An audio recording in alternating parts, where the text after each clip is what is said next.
Public place সুরক্ষা আপনারা জানেন, আমাদের যদিও এই আইনটা আগেও ছিল, কিন্তু এই পাবলিক প্লেসে আসলে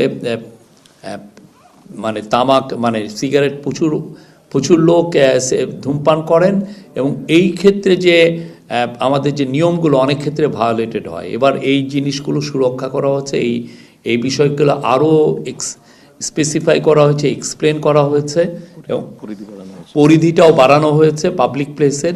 এবং এর ফলে যেটা হবে যে তামাক পণ্য, আমরা আশা করছি যে পাবলিক প্লেসে তামাক পণ্যর ব্যবহার বা ধূমপান কমে আসবে। এটা এখানে ক্ষমতা দেওয়া হয়েছে, এটা আমি পুরোটা পড়ে নেই।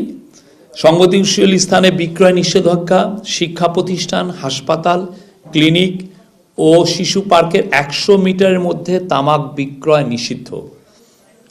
শিক্ষা প্রতিষ্ঠান, হাসপাতাল, ক্লিনিক ও শিশু